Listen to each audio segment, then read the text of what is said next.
You're not gonna tempt me.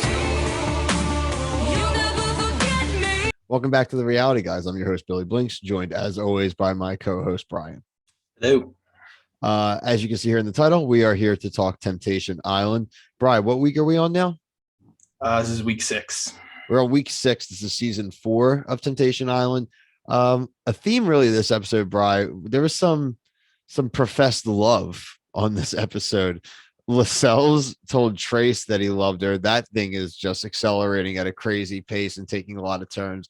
And also we have Ash. She also professed her love at the bonfire. So, I mean, we've literally guaranteed 2 couples done already, Brian. I mean, literally declared dead. I did 3 with Edgar. Yeah, they're done too. So declared dead 3 couples already. So my prediction of all 4 couples breaking up still has a chance to go. What was your kind of takeaway from the episode?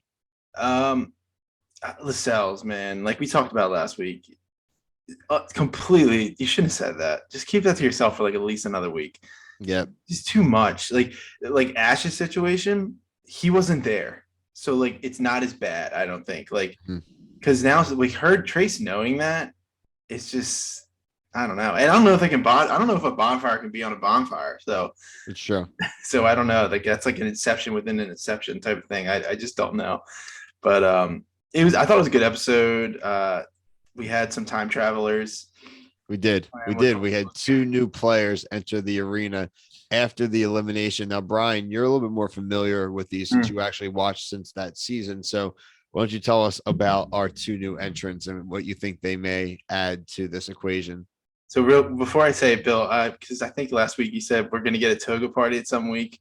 What did you just laugh out loud? I laughed. I was like, Bill's going to be so annoyed that. I did. I was like, I mean, we're going to get a toga party. I mean, it's just this is 2011, basically. So any party that you or I went to when we were like 20 to 21 years old is basically what Temptation Island is doing now. Yeah.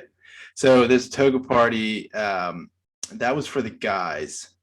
But the girls, they had like a bow tie and bubbles, which I tell you what, I never participated in any party like that. No, we didn't have that one.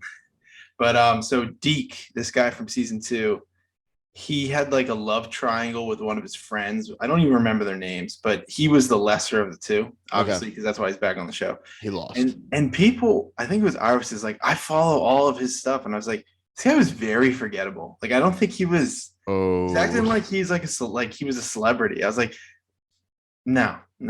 He's not. He was. If you're gonna put a Temptation Island tier list, I'd have to think about it, but he would not be on the list. He literally Samantha would be on the list. Yeah. Okay. So tell us about the shower. Samantha she had sex with one of the main contestants in a shower. I think she also had a threesome. If I recall. But the guy she was with was a total ass. And the girl, that was a disaster. Season 2 was really good. If people haven't seen it, go watch season 2. I think it's definitely better than the past 3 or 4 seasons. It was okay. It's definitely, I think, the number 1 of the 4. There's like the guys were like, there was a dude on it, Bill, like the girl that was in the love triangle with Deke. He was like convinced he was going to propose to her, and she just stiff armed him like at the end. It was like, it was really good. And it was like Mark was starting to peak. Like season 1, Mark was good, but 2 is when he really started to get into form. No sophomore slump from Mark. Oh my God. But, I mean, Deke did come in and literally say the words "little dick energy." Yeah, I was like, it was not how he was on the show. So it was like when they showed us in a preview that these people are coming. I'm glad they showed him because Samantha was very surprising. I was a fan of Samantha. I think she got a bad rap. Is it kind of too late though for them to roll in? I feel like everyone's kind of paired off. Yeah, I agree. This should have happened like 3 weeks ago. It would have been great if they came in like they do this on dating shows, Bill. I don't understand it. Like, yeah, people that come in late, they have no chance. Edgar's psyching himself out of the girl who likes him because Trace is sussing Marissa out pretty bad. Yeah, what did you think of that? I don't know why Trace cares. I don't know why. Exactly. I don't know why Trace cares. Trace has literally become the main character this entire season. Yeah. She's like, for better or worse, like literally everything's about Trace. She's involved in everything. Yeah, just Edgar. I know he's done with her, but just him coming back and crying again. I can't deal with that. at all. Like it didn't. Anya cried. I wrote down here as like Anya crying. Good. Like I was pumped that he was crying. Like he deserved Anya. it. I wrote down in my notes. It said Anya, like the Anya hit show continues. Like Oh they yeah. never give Anya like anything positive. It's classic.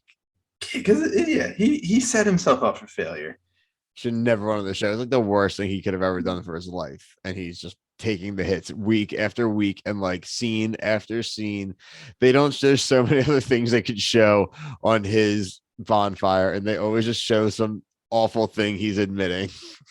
Right, like I don't think he has the looks or the personality to pull off what he's asking for, in my opinion. No, he doesn't. It's fine. I don't think he's an evil dude. I think it's just an all-time dumb call. We've said that about anybody who makes these ultimatums, bring these people on the show. It's going to backfire sooner or later, and it is. I mean, overall, it was a progression. I don't think anything drastic changed. I think it was just everything pushed in the direction they were already going. Like you said, I think really it's was it Luke and Iris really are the ones we need to keep an eye on now, and Yeah. they seem so far to be pretty calm about each other. So I still think they're gonna. I don't think he's gonna make it. I mean, again, there's the part of me that wants them to make it for like their lives, and then there's part of me that doesn't want them to make it because of my prediction. Right. And that's a dichotomy I don't know how to deal with right now. She's still really hung up on something he did 5 months ago that he thinks is cool. We just don't know what that is. He obviously cheated on her in Yeah. some way, or what something she considered cheating. I mean, that's Right. usually what someone would be hung up on for something like that. And if she's not okay with it, then she just needs to dump him. Like if she just can't get over it, then just don't get over it. But like that's something she has to decide. And I get his point because it is probably torture. But the fact is, it would be easier for us to know, like if we knew what he did, it'd be Right. a lot easier for us Yeah, to to, be like, judge dude, how it's gonna go. chill. But like, is she being, was he texting or something? You know, was it, how bad was it? So Yep, that's really what it is. well, that's like our central mystery going forward. We appreciate everyone watching, commenting. Please subscribe if you haven't yet. Check out everything else we're doing. We're doing retro reviews of Amazing Race and of The Bachelor. We're also doing current season reviews of Survivor. We just saw that there is going to be the challenge All Stars season 3 starting first week of May. We'll have a few other shows. I think we also have The Circle starting the first week of May. So we'll definitely have some new content rolling out within the next few weeks. So please subscribe and you will see everything that we cover for myself and Brian. Thank you and peace.